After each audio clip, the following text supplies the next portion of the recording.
There you go. Maybe still doing some back-to-school shopping. You know, it's an important story when Jeff Rossum's arms are flailing. He's flailing, That's man, when I tell you know. Stay out of his way. That's Or he right. gets slapped in the face accidentally. That's right. All right, let's talk about weather. I can't believe we're talking September. I mean, Labor Day here. It's like, whoo, what happened? But then I think back, I'm like, man, was it hot? That was a summer. You could end it now. Let's go fall. That is, let's go fall. And as we approach fall, we approach hurricane season. That's true. The peak of hurricane season. Yeah.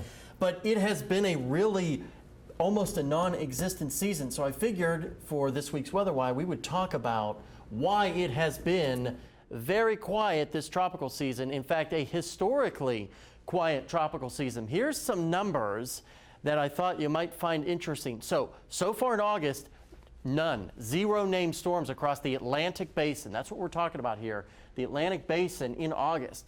The only other time that has happened, folks, was in 1997, in the satellite era, which goes from about the mid-60s through today, where we have not had a named storm in August. We typically average 3 to 4 storms in August. It's also the first time since 1982 with no storms between July 3rd and August 28th. So we are knocking on the door here of 3 months possibly without a named tropical system in the Atlantic. Okay, why is that? You're probably wondering. Here's a look at what we've had so far. It is a sparse list. Alex, which did nothing but impact some fish. Colin straddled the South Carolina and North Carolina border, really didn't cause much damage other than some beach erosion.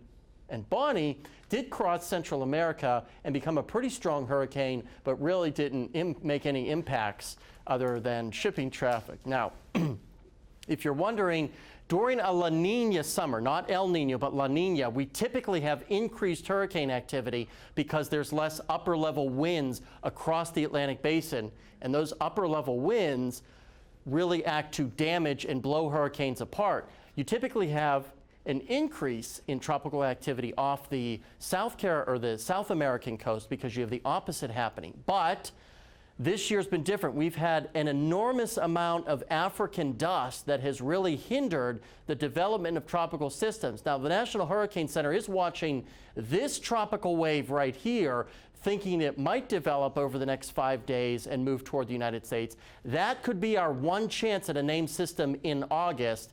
The rest of the what's called the intertropical convergence zone looks relatively quiet right now, but we'll have to see what happens as we get into September. If you've got weather questions, you can always send them our way or tune in every Sunday at this time for some more weather knowledge. We'll have much more 4029 News coming up after the break.